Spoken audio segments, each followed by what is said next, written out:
The House will come to order. The House began the week by passing a resolution condemning violence and violent rhetoric directed at the U.S. Capitol and other state capitals, and affirming support for democracy, the rule of law, and the certified results of Minnesota's election. Representative Jamie Long sponsored the resolution. This resolution is an effort to come together in solidarity as one legislative body to denounce violence and to support our democracy. This is not only a violence is bad moment. This is not only a tone down the rhetoric moment. It is a moment to stand firmly for our democracy. The resolution passed 111 to 8, with a handful of members not voting, and was entered into the House Journal. Governor Tim Walz unveiled his roughly $52 billion budget proposal on Tuesday, calling it Minnesota's COVID-19 recovery budget. The plan includes tax increases on the wealthiest Minnesotans and large corporations, further assistance for struggling small businesses, help for students falling behind, and dipping into the state's budget reserve. There is absolutely no doubt recovering from COVID is going to take a concerted, deliberate effort.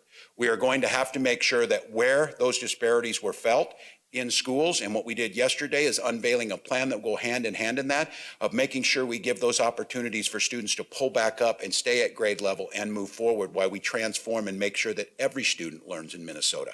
We're going to make sure that those working families that, whether through no fault of their own, were laid off their jobs or had to watch DC bicker for 9 months whether they would get extended unemployment insurance, we need to make sure that this budget supports them. And then we need to understand that this did not hit all businesses equally. We've seen that certain folks, while impacted negatively, there's been others that have done incredibly well because of the nature of COVID-19. So what we need to do is, as we always do on this, have a thoughtful budget that understands that this is more than a fiscal document, it is a moral document. Republican leaders responded to the governor's proposal by making it clear that tax increases are a non-starter. What are Minnesotans' priorities? Well, the first one, and this is our focus, is getting Minnesotans back on track. We want Minnesota to be affordable to everybody in Minnesota. And so one of the things that we said, and we will continue to say, is we're not going to raise taxes on anyone.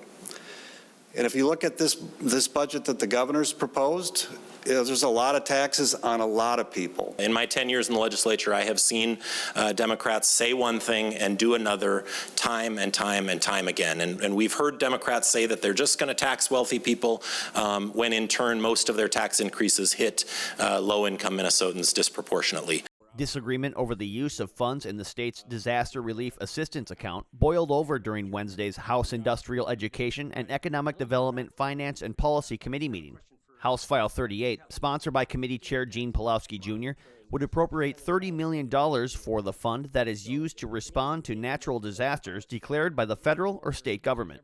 While most members agreed funding for the disaster relief account is a good thing, there was disagreement on whether fund dollars could or should be used to help rebuild areas of the Twin Cities damaged during last year's civil unrest. I think the argument here on whether or not it was a natural disaster, what took place in Minneapolis, St. Paul, the destruction was had. It is extremely expensive. And Mr. Chairman, this account can be drained very, very quickly if we allow that definition to be had to use these funds for the riots. What troubles me is the fact that we're having a conversation and considering excluding resources, disaster resources, to an area that we know has historically had policies put in place that have caused some of the deepest disparities that we have in the state. No action was taken on the bill. The House closed out the floor session part of its week by passing what could become the session's first new law. It's a proposal that would extend the waiver of the in-person requirement for marriage applications. Passed by a 127-3 vote, the bill awaits the signature of Governor Tim Walz. For more nonpartisan coverage of the Minnesota House of Representatives, check out our Session Daily coverage on the House website at house.mn/sessiondaily.